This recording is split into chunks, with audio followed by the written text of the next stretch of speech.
Jauretche introdujo en la cultura la idea de la cultura como un elemento determinante en la colonización cultural y el medio más eficaz para dominar a un pueblo. Yo introducía esa parte que dice ahí abajo, que es un viejo dicho popular que lo escuché en España y que me hizo acordar mucho a Jauretche. No hay duda que los saberes populares sintetizan el conocimiento histórico, que dice que el hombre es como el pescado se pudre por la cabeza, lo que indica que, como bien lo decía Jauretche, la cultura es el instrumento central de la dominación, y que es mucho más importante, como dice él, que el poder económico ni la fuerza, sino la conquista de las mentes y los espíritus de los pueblos por parte de los colonizadores. Y hoy que lo veníamos hablando en el auto con Ernesto, que realmente desde hace unos años estamos hablando de que la batalla fundamental es la batalla cultural, nos sorprendía, o más o menos, que realmente escuchamos mucho de la batalla cultural, de la incidencia de la cultura como instrumento de dominación, como instrumento de ir modelando las ideas, modelando los pensamientos, la incidencia de los medios de comunicación, etcétera, etcétera. Y que extrañamente no aparece en la figura de Jauretche en ninguna de las argumentaciones. Cuando fue un hombre que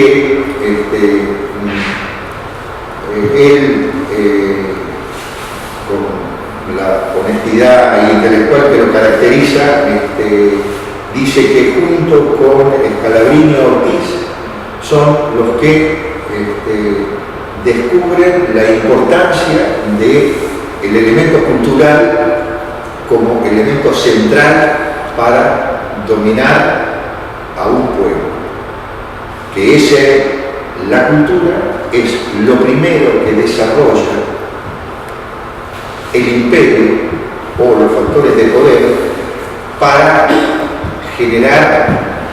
desarmar las conciencias de los pueblos.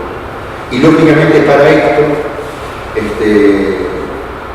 y realmente es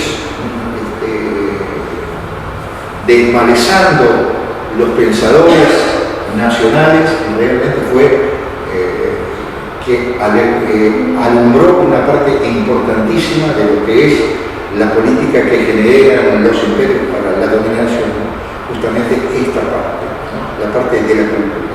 Decía la dominación cultural y la dominación económica se corresponden y se realimentan mutuamente.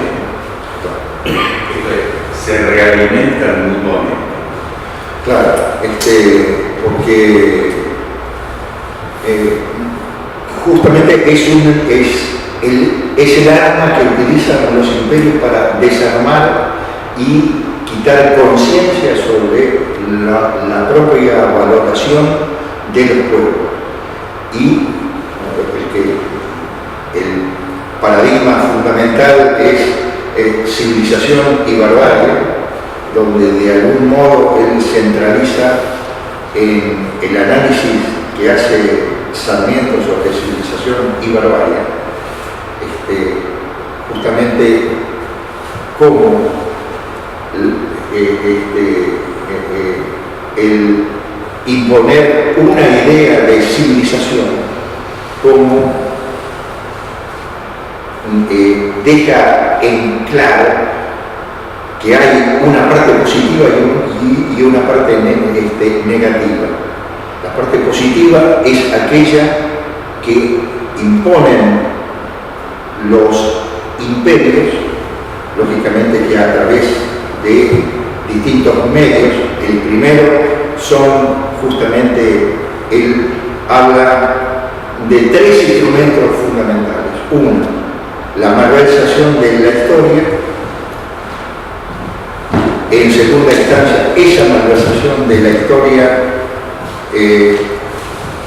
institucionalizada en la educación formal, y como otro instrumento, como otra de las patas, los medios de comunicación, que son también los encargados de difundir esa falsa idea de cultura, o esa idea de cultura que corresponde a los intereses de los factores dominantes. Lo que pasa es que, si podemos pasar a la otra.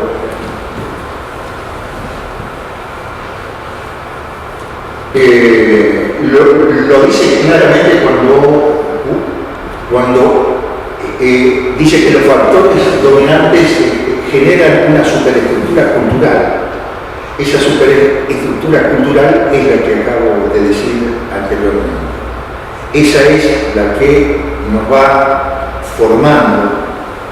Y lo que pasa es que además viene de una idea de cultura que en realidad es una deformación de lo que etimológicamente corresponde a la idea de la cultura, o que corresponde a qué es cultura. ¿Podemos pasar a la otra?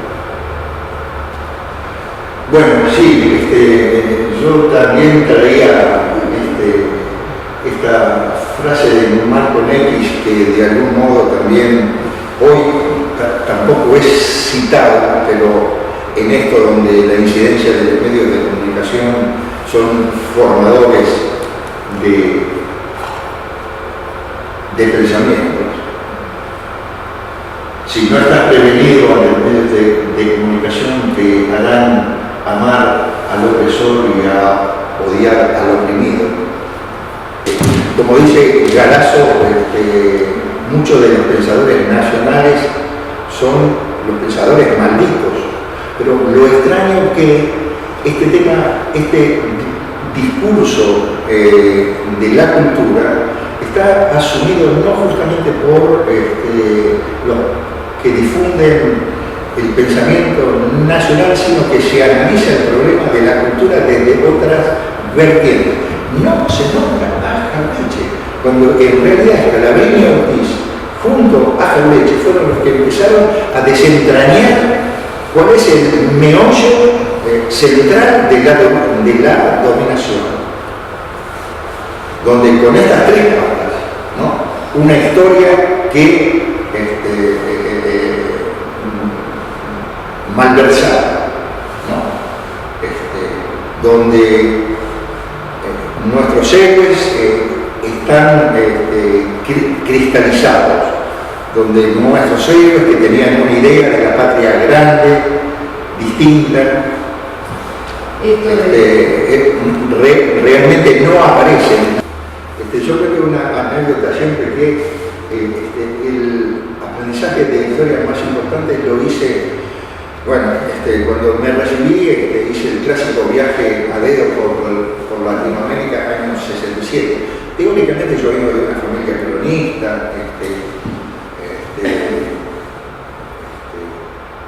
y cuando llegué a Ecuador, me dijeron, bueno, hay una fiesta en Río Bamba, que se recuerda a la batalla del Río Bamba, donde bueno, fui, y era una batalla en lo primero que pensé fue Río Bamba, igual que una calle de Buenos Aires. Nunca me habían dicho que en la batalla del Río Bamba se había dado la batalla más importante de la liberación de Ecuador. En mi formación de historia, en la historia que nos dan en la educación formal, y donde un escuadrón de granaderos a caballo dirigido por Lavalle fue el que determinó la batalla esa, que significó la antesala de la independencia de esa zona.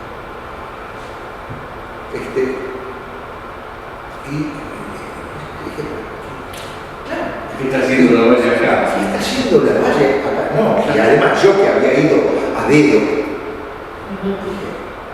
un escuadrón de granaderos a caballo, donde una gran importante de ese escuadrón era negro, además traído desde Buenos Aires.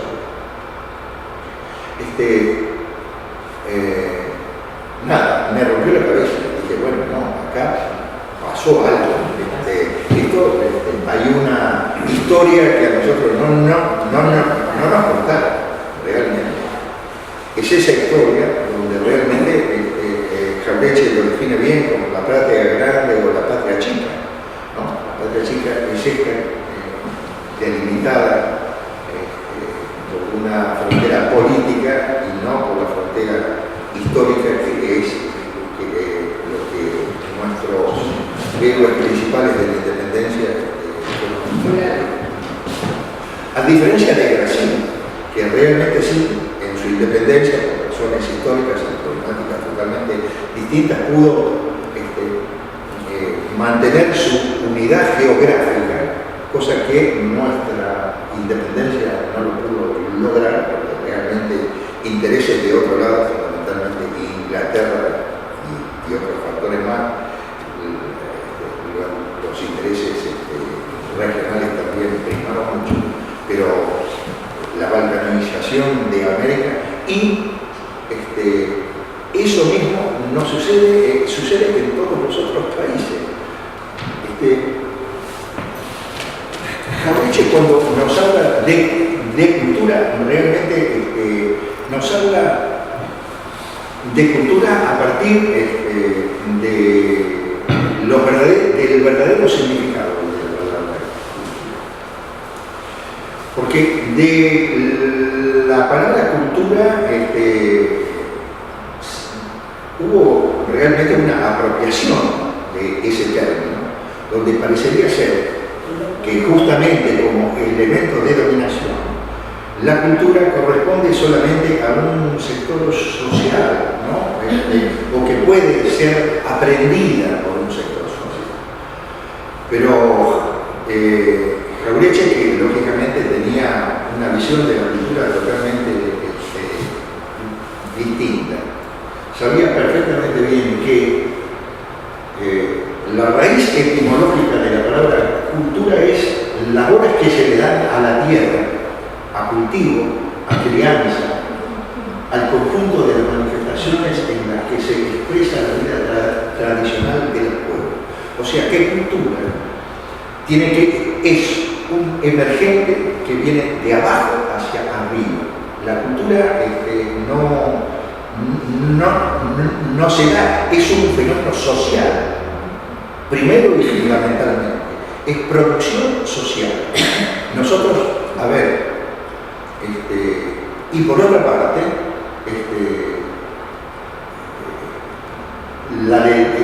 su derivación, culto, ¿no? Dícese de las tierras y plantas que son cultivadas. O sea, que cultura tiene que ver, está íntimamente ligada a la tierra, y al estar íntimamente ligada a la tierra, está íntimamente ligada a un lugar determinado. O sea que la cultura se da solamente en un lugar determinado y en un tiempo determinado. Y que todo lo que sale de ahí, que justamente es producto de esa particularidad. O sea que no se puede hablar de cultura en abstracto, sino que la cultura tiene que ver con una razón particular, con un desarrollo particular. O sea, a ver, un ejemplo. Mansi en una parte decía, en un prefacio, que lo popular no comparaba lo bueno con lo malo, no tenía idea de bueno o malo, de lindo o feo, sino que cuando creaba, iba creando contemporáneamente el gusto necesario para no rechazar su propia factura. ¿Por qué? Porque nace de sí mismo. Consecuentemente, todo aquello que es originario, uno no tiene juicio, no, es natural. ¿Y qué tiene que ver con esto? ¿Qué tiene que ver también con la estética? A ver, nosotros creemos que si nos miramos, estamos todos vestidos, todos nos vestimos de modo distinto, tenemos ropas distintas, etcétera, etcétera. Bien.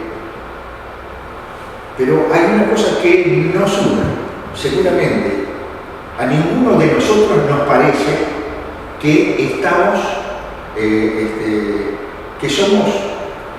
que tenemos una estética distinta. Nos vestimos a partir de una estética, de un gusto, y ese gusto nace de una cultura. Como sea, si acá traeríamos a una chocla, ¿no? Con sus 7 polleras, con su bombín,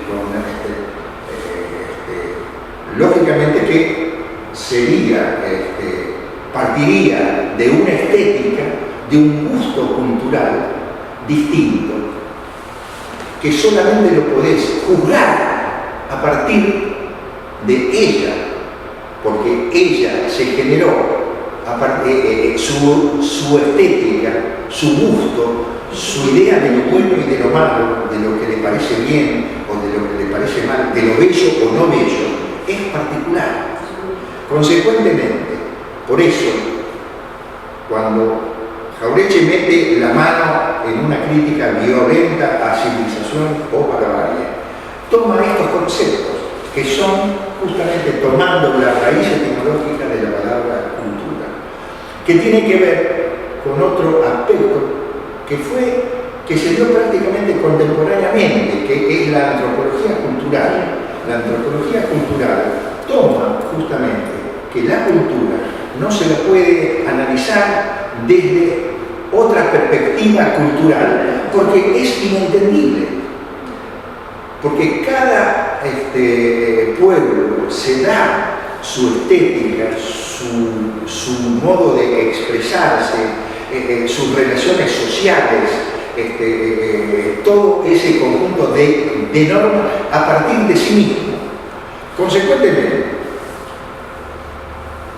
lo que descubre Scalabrini, Ortiz y Jauretche, y lo que desarrollan perfectamente bien, es que los imperios descubren perfectamente bien que, atacando esa parte, lo que hacen es desarmar las posibilidades de reacción contra la otra cultura.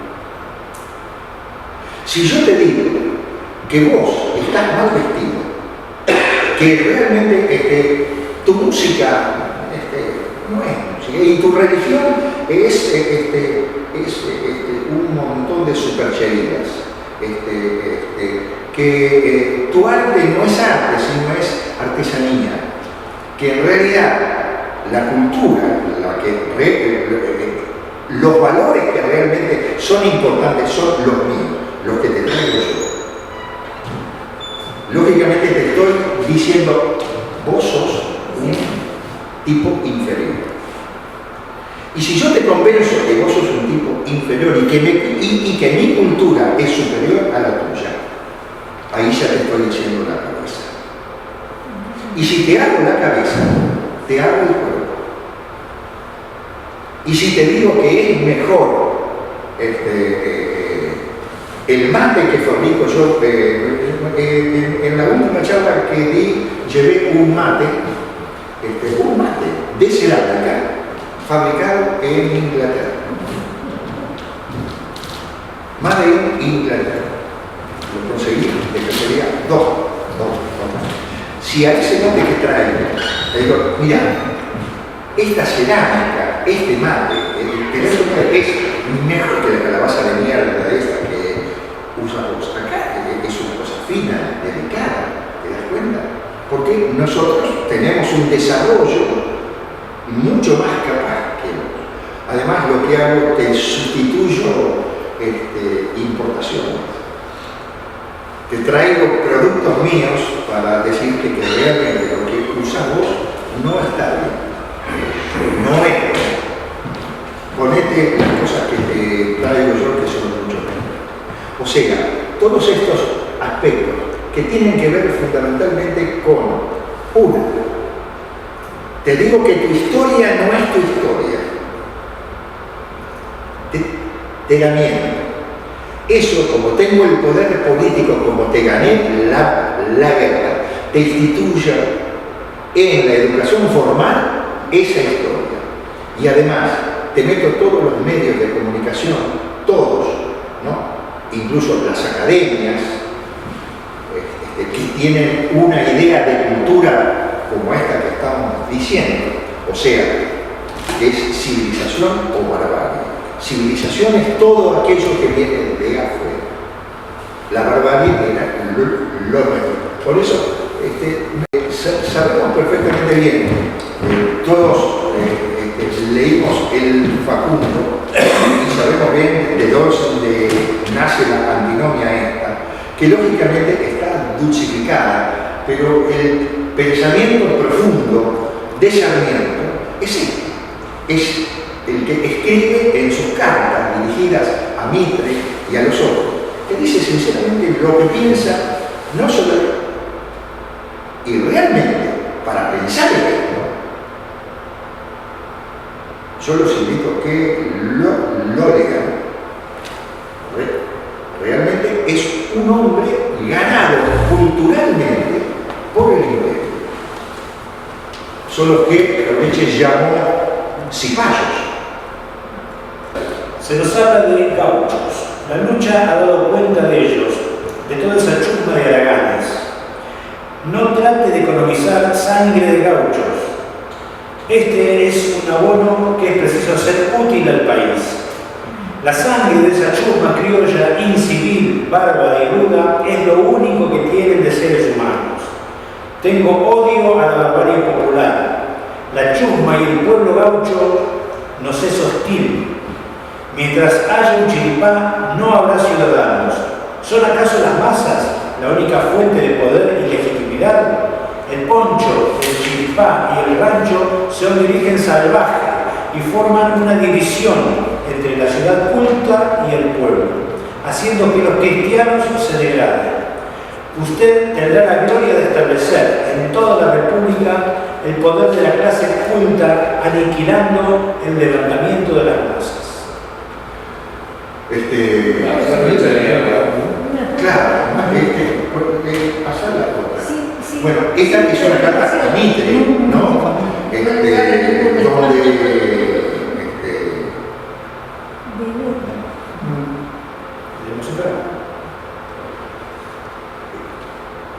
Dice, recuerde bien estas palabras la próxima vez que alguien le mencione a este individuo. ¿Lograremos exterminar a los indios? Por los salvajes de América siento una invencible repugnancia sin poderlo remediar. Yo encima estoy leyendo esto y te queda grabado, ahora van a pensar que digo yo. Yo no digo. Esa canalla no son más que unos indios asquerosos a quienes mandaría colgar ahora si reapareciesen. Lautaro y Caupolicán son unos indios piojosos, porque así son todos, incapaces de progreso. Su exterminio es providencial y útil, sublime y grande.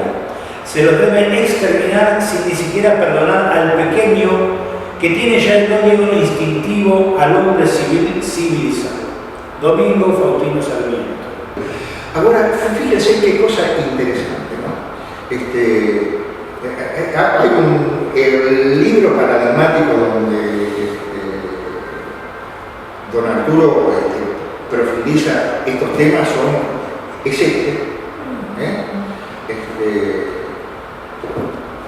los profetas del odio y la llama, que es un agregado posterior sobre la colonización pedagógica, aparece en el 57. En ese año prácticamente también aparece otro libro paradigmático de lo que la incidencia de la cultura como elemento determinante para la dominación, que es Imperialismo y Cultura, de Hernández Marregui. ¿Qué cosa? Los dos prácticamente en el mismo año, a solamente 2 años de la caída de la Revolución del 55, abrevan y meten la mano sobre estos dos aspectos, que yo sinceramente En todo este tiempo, donde realmente se descubre que el elemento cultural es un elemento importante para la dominación, ninguno de estos, ¿no? Yo, por radio, por televisión, compañeros nuestros,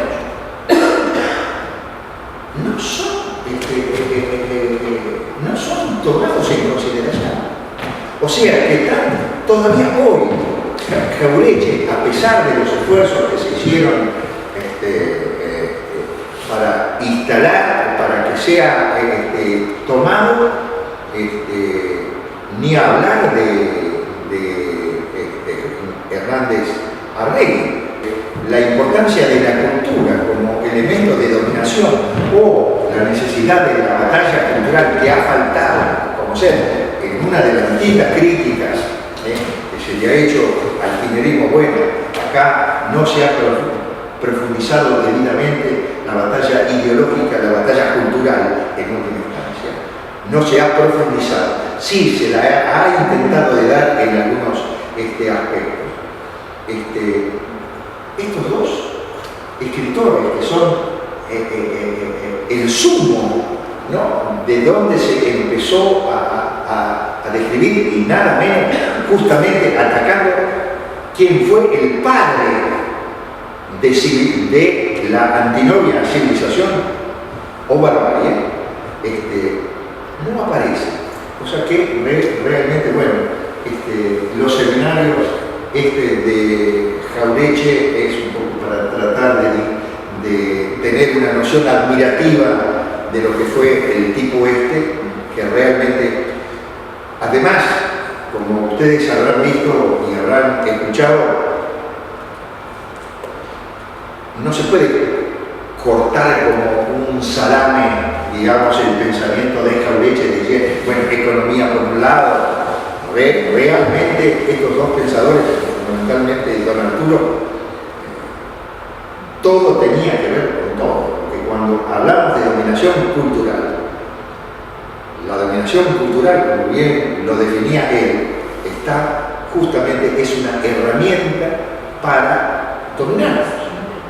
Y la dominación puede ser cruenta o incruenta. Lo que han descubierto justamente los imperios, entre otras cosas, es que cuando no te pueden dominar cruentamente, utilizan la técnica de dominarte incruentamente, que es esta, que es la dominación cultural. Los ingleses, por la fuerza, no pudieron. Lo intentaron. Las dos invasiones, 1806 y 1807, no es una casualidad. O sea, la dominación de esta parte de América, incluso entre las distintas cosas, en este viaje que hice cuando era en Ecuador también, descubro una placa en la catedral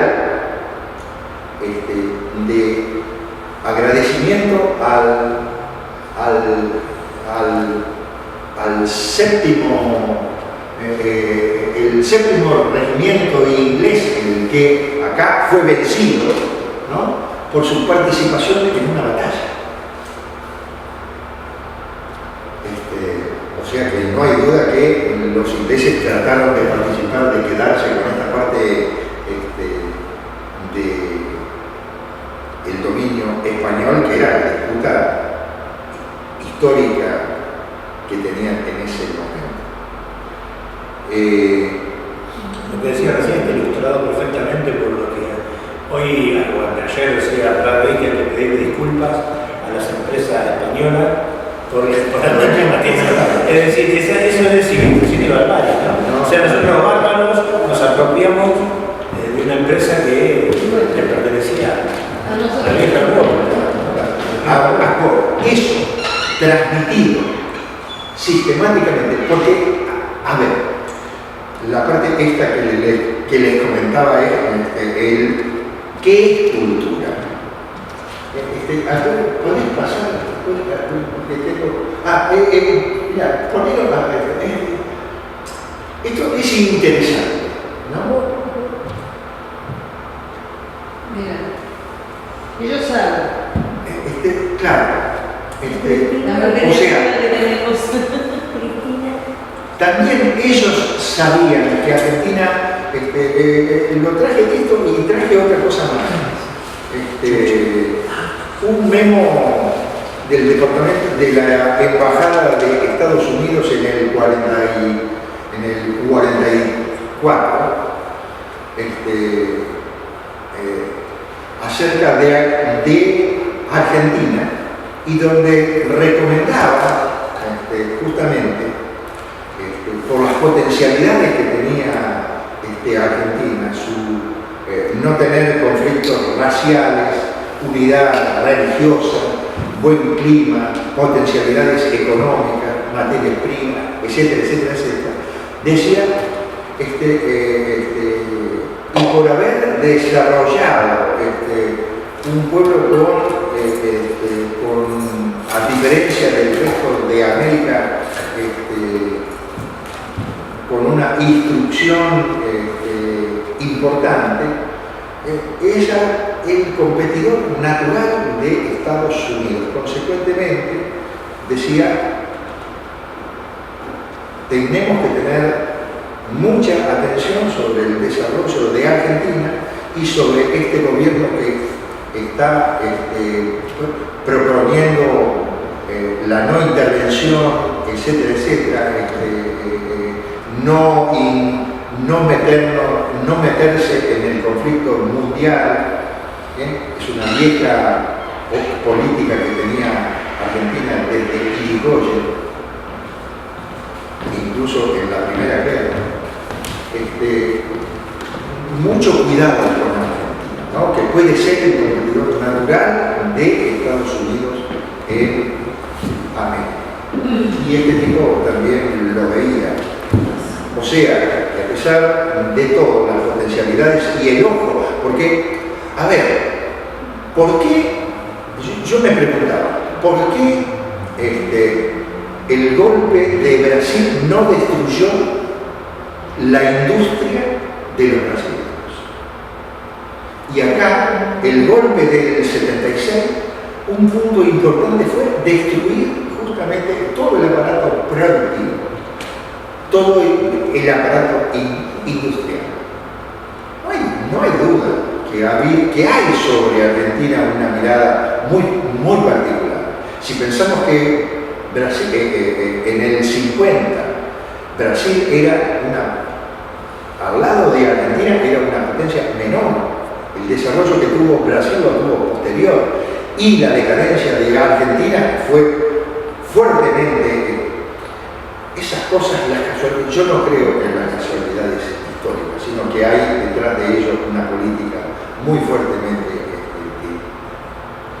y llevado volviendo al tema de la cultura, y volviendo a Hernández, a Arregui y a Jauretche, yo pienso que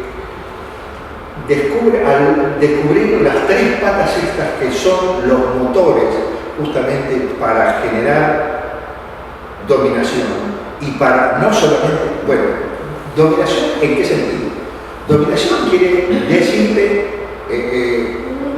forma de desvalorizarte, o sea, decirte toda tu producción, todo lo que nace de vos es menor, ¿no?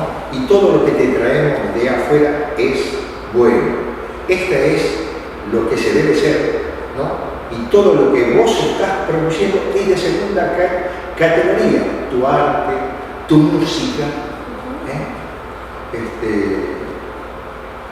Hay en este picoteo,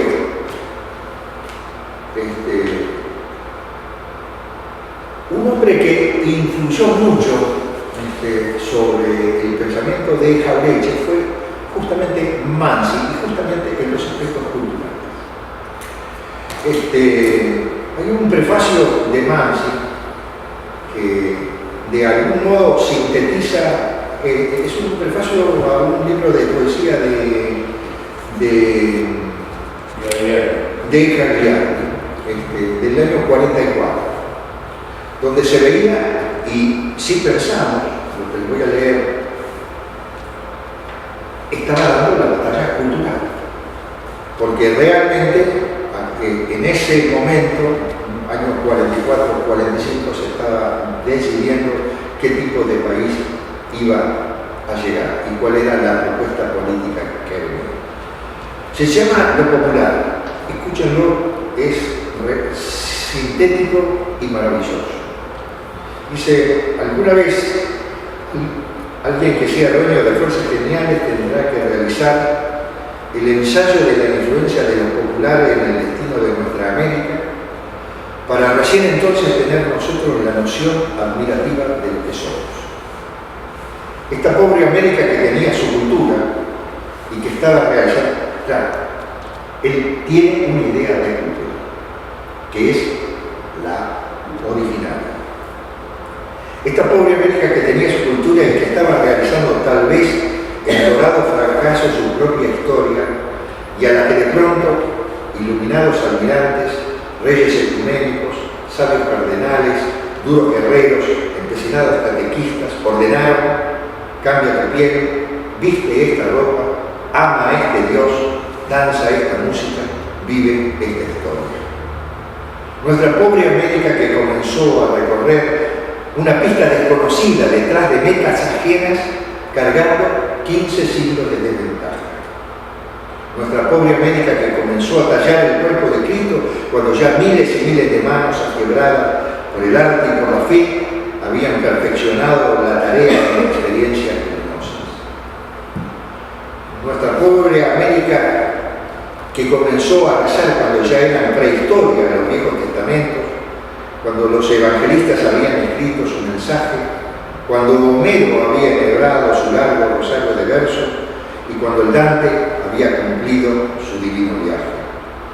Nuestra pobre América que comenzó su nueva industria cuando los toneles de Europa estaban traspasados de olorosos y antiguos alcoholes, cuando los telares estaban consagrados por las tramas sutiles y asombrosas, cuando la orfebrería podía enorgullecerse pasado por nombres de excepción, cuando verdaderos magos seleccionando maderas sabían armar instrumentos de maravillosa sonoridad, cuando la historia estaba llena de guerreros, el alma llena de místicos y el pensamiento llena de filósofos, la belleza llena de artistas y la ciencia llena de sabios. Nuestra pobre América, la que parecía no corresponderle otro destino que de la imitación irredenta, por aquello de que aquello era culto y lo que había acá no era culto. Porque lo que nos decían, nosotros veníamos de otra simiente, teníamos otras ideas estéticas, otros sonidos, otra música, bailábamos otras danzas. Nuestra pobre América, como decía él, a la que parecía no corresponderle otro destino que de la imitación irredenta. Para ser buenos teníamos que imitar. Lo nuestro, al ser inferior, había que imitar. No podíamos intentar nada nuestro. Todo estaba bien hecho, todo estaba insuperablemente terminado. ¿Para qué nuestra música? ¿Para qué nuestros dioses? ¿Para qué nuestras telas? ¿Para qué nuestra ciencia? ¿Para qué nuestros vinos? Todo lo que cruzaba del mar era mejor, y cuando no teníamos salvación, apareció lo popular para salvarnos. Instinto de pueblo, creación de pueblo, tenacidad de pueblo. Lo popular no comparó lo bueno con lo malo, hacía lo malo, lo pone entre comillas, y mientras lo hacía, creaba el gusto necesario para no rechazar su propia factura. O sea, que lo popular, que es otra categoría cultural, no es lo folclórico. Lo folclórico, como lo vimos en el desarrollo etimológico, o sea, es cultura que nace directamente en el propio hacer, ¿no? Bien, lo popular es cuando a la cultura originaria se le superpone otra cultura y le dice, vos, esto es bueno y esto es malo. Pero en el medio está el pueblo. Entre lo bueno y lo malo desarrolla otra cosa, que es justamente lo popular. En Estados Unidos desarrolló el jazz. Nosotros desarrollamos otros sonidos, el tango. Y todo eso es creación no individual, es creación social. Lo mismo que la cultura. Nosotros estamos vestidos a partir de una estética común que aceptamos como tal y no le ponemos juicio. No le ponemos juicio. ¿A qué se le pone juicio? Se le pone juicio justamente cuando aparece lo popular. Sobre el tema de lo popular, bueno, es un desarrollo un poco más largo. Generalmente se confunde los emergentes de moda o los emergentes industriales de la cultura con música popular o ritmos populares. Lo popular, la cultura popular, requiere dos características fundamentales. Tiempo, y en ese tiempo, aceptación social. O sea, que se va retroalimentando. O sea, que es el hombre haciendo su cultura, haciéndola, y la cultura lo va haciendo a sí mismo. O sea, es dialéctico. Entonces, es el hombre haciendo la historia y la historia haciéndote. Contemporáneamente es esta máquina, esta dialéctica. Por eso, como ser más y mete la mano en una cosa que no se años era muy cuestionada. Hoy es muy cuestionada. ¿Qué es cultura? Porque hay una apropiación de la cultura. Entonces, termino con Marx y quiero después poner otra cosa. Decía que el popular no comparó lo malo con lo bueno y mientras hacía lo malo, creaba el gusto necesario para no rechazar su propia factura. Y ciegamente, inconscientemente, estoicamente, prestó su aceptación a lo que surgía de sí mismo y su repudio heroico a lo que venía de lejos. Mientras tanto, lo antipopular, es decir, lo culto, es decir, lo perfecto, rechazando todo lo propio y aceptando todo lo ajeno, trababa esa esperanza de ser que es el destino triunfador de América. Por eso yo, ante el drama de ser hombre del mundo, hombre de América, de ser hombre argentino, me he impuesto la tarea de amar todo lo que nace del pueblo, todo lo que llega al pueblo, todo lo que escucha el pueblo. Para prologar este libro de Héctor Gagliardi, pienso en su autor y me pregunto, ¿es un poeta? ¿Es un payador? ¿Es un cantor? No lo sé.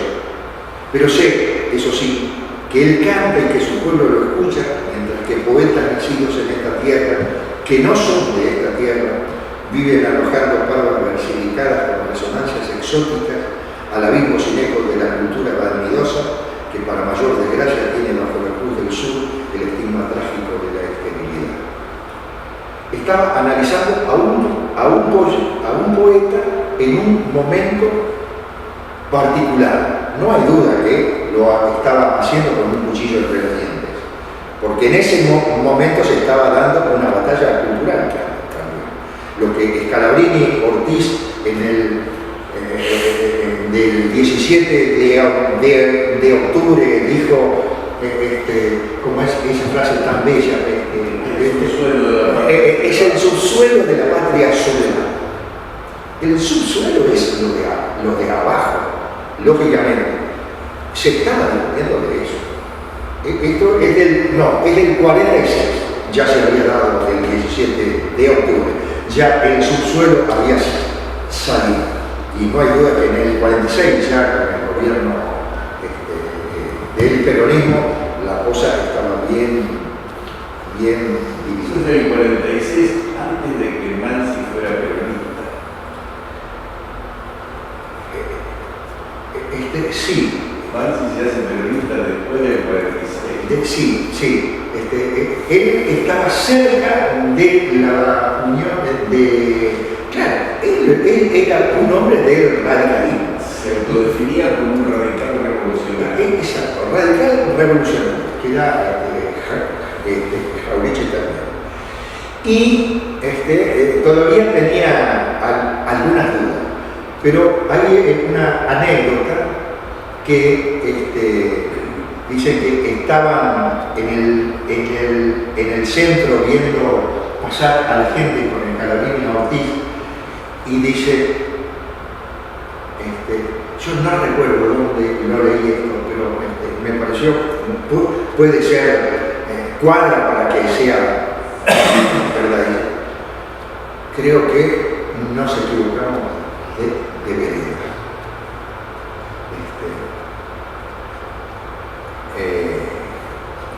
Que justo no más en el medio también que remita el tango todo el hondo bajo fondo donde el barro se subleva.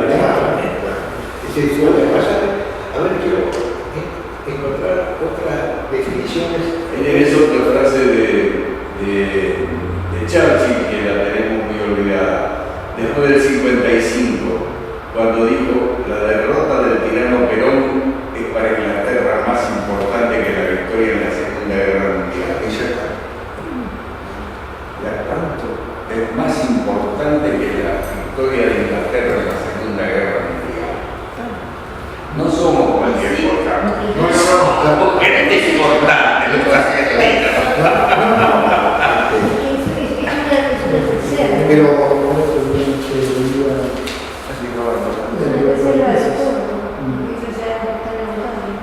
mire, esto es una este es el paper de la embajada argentina en el 44 que le manda al Departamento de Estado. Los argentinos están determinados a que su Estado sea la unidad política más importante del continente del sur. Están determinados. Y el pleno igual de los Estados Unidos en el hemisferio occidental. Es así que cualquier acción norteamericana para apoyar o aumentar la importancia del Brasil o cualquier rival potencial a lo que ellos conciben como su destino, despierta un resentimiento más que ordinario. O sea que está escrito por ellos mismos y que además coincide con los de Chávez. Y yo pienso que esto que nos están dando y esto que nos está pasando desde el 55 a hoy tiene que ver con, no hay duda, con una visión de Estados Unidos sobre las potencialidades que teníamos como potencia, las potencialidades que teníamos para ser un país con importancia en esta área. Tenemos, sí. ¿Cómo ser? A ver, la malversación de la cultura. Lógicamente,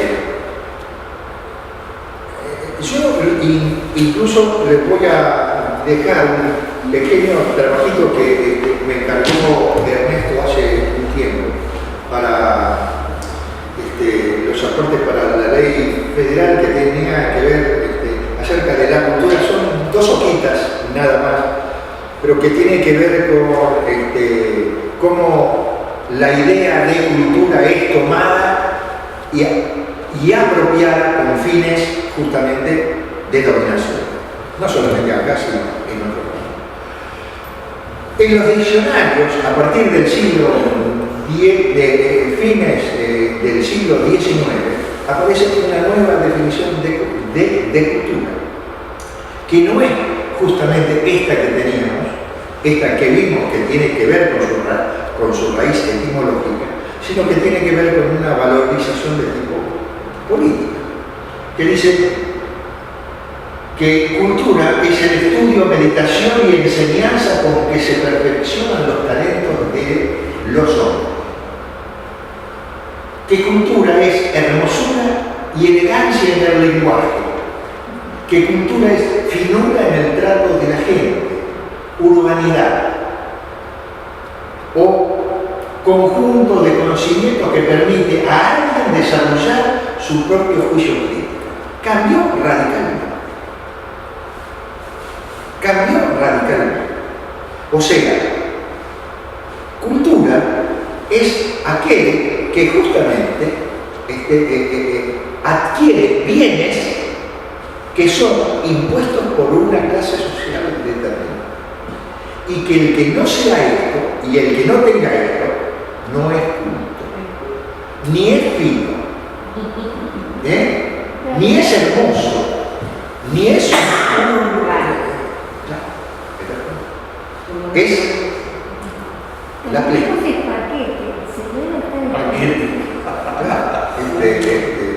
Entonces, esto impuesto desde la educación formal, porque yo a ver, ¿qué pensábamos que era cultura cuando teníamos 15, 16, 18, 20 años? ¿Qué cultura era?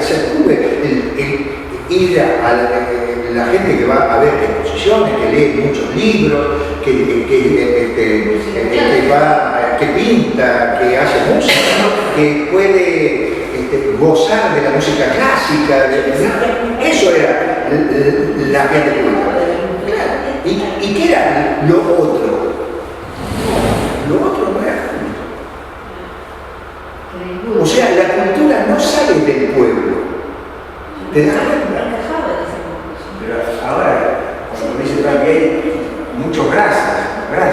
No, ya hay Cuando dijo que cuidado, que va a haber uno de Santiago del Estero.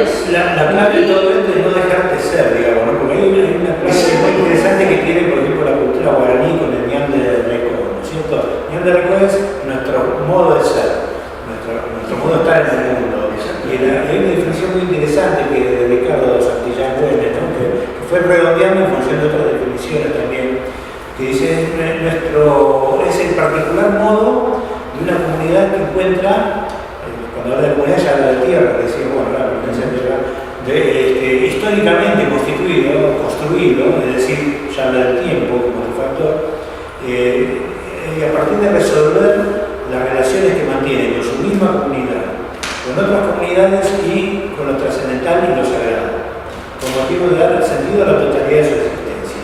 Esa sería una definición antropológica, digamos, pero que habla de esto, no nos dejan ser, no nos quieren dejar ser. Pero además este tipo, Hamlet, sin ser un antropólogo, descubre justamente cuáles son esas claves. Y tiene que ver con otra cosa. La cultura, en realidad, en el desarrollo humano empieza en el neolítico, que es cuando el hombre descubre la agricultura, ¿no? Se asienta sobre la tierra, genera sus comunidades, que son pequeñas comunidades que se van dando su modo de ser particular, que genera su propio arte, que genera su propia organización social, que genera su religiosidad.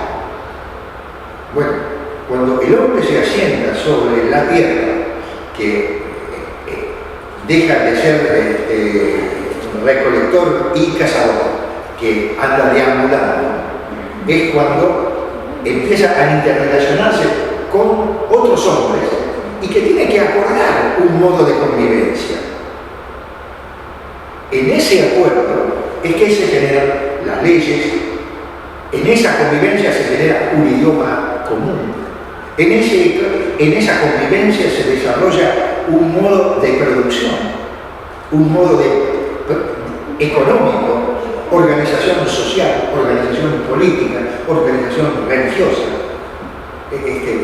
Valores en última instancia. Claro. Y esto tiene que ver con los valores. Lo que hablábamos que estamos todos vestidos distintos, pero a partir de un valor estético. Ese valor estético no genera la cultura. Entonces, civilización o barbarie, Jauretche mete la mano en el fondo y en lo principal, justamente, de lo que tiene que ver del desarrollo de lo que es la cultura nacional, el pensamiento nacional. Y el pensamiento nadie más nacional que los imperios. Lo que pasa es que un modo de dominación es decir que mi nacional es mucho mejor que tu nacional. Sintéticamente.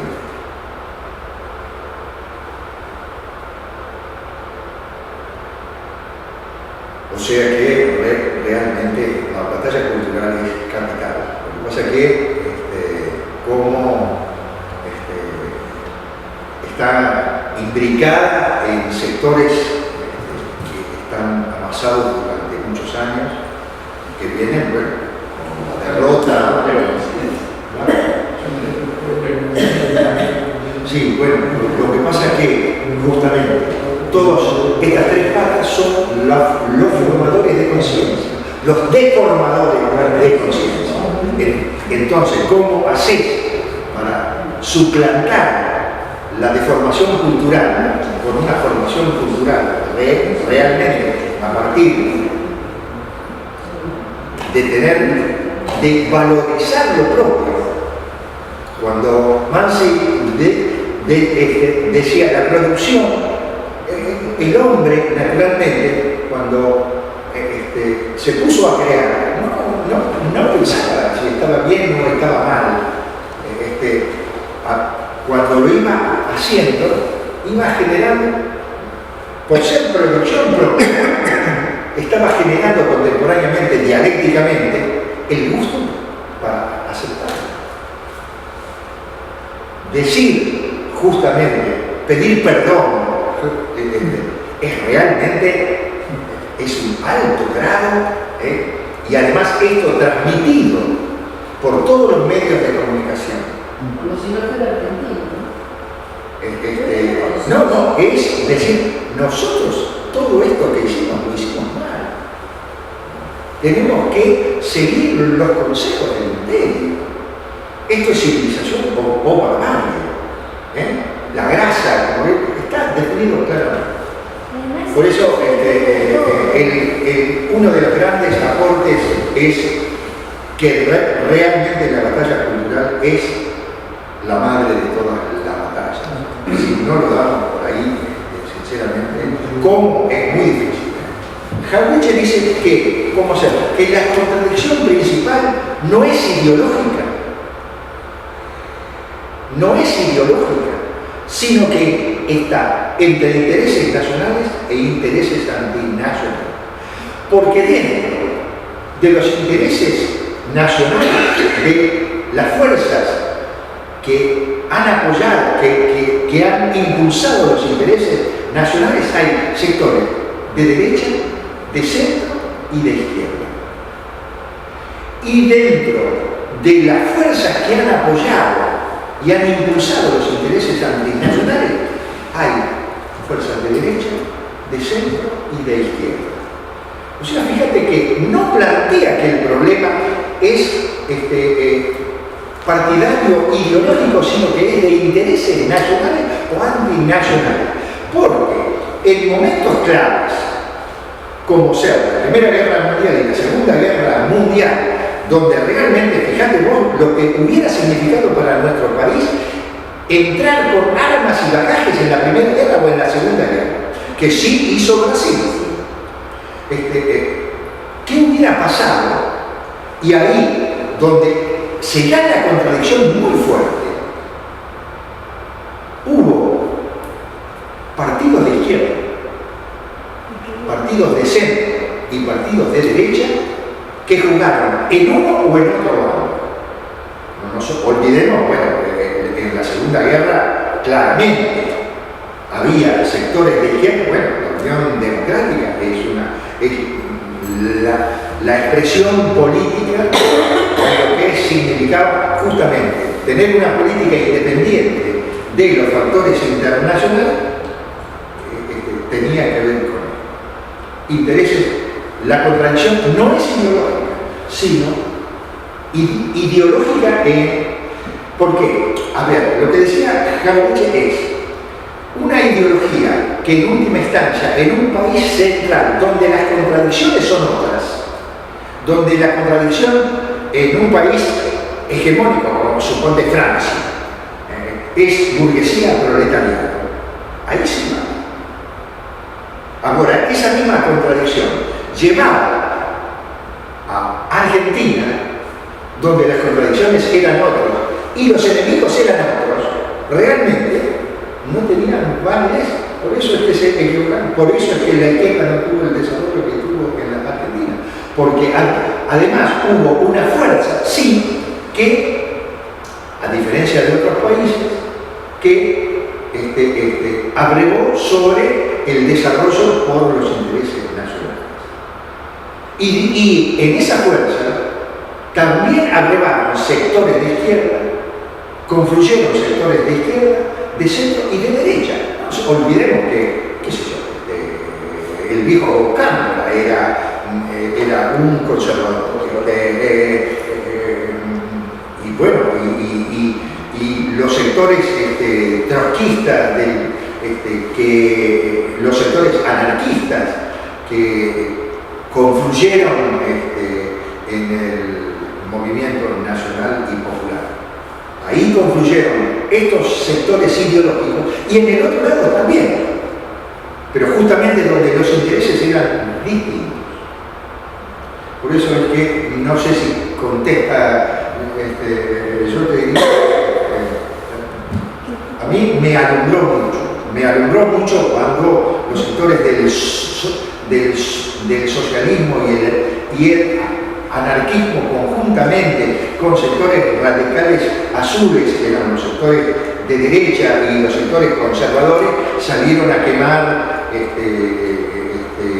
centros alemanes, clubes alemanes, etcétera, etcétera, porque el discurso era que era una guerra donde era la democracia contra el autoritarismo, olvidándose que en el sector de la democracia, ¿no?, de la cultura, estaba Rusia. O sea que la confusión era muy alta.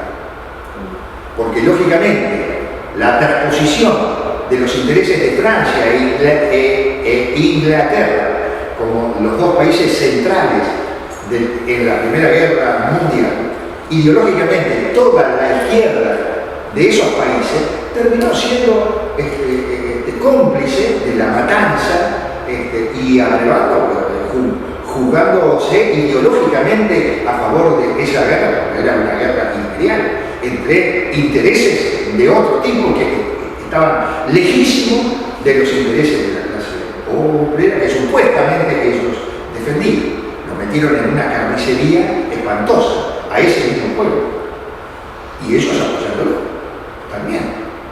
Y eso se traslada a la Argentina mecánicamente.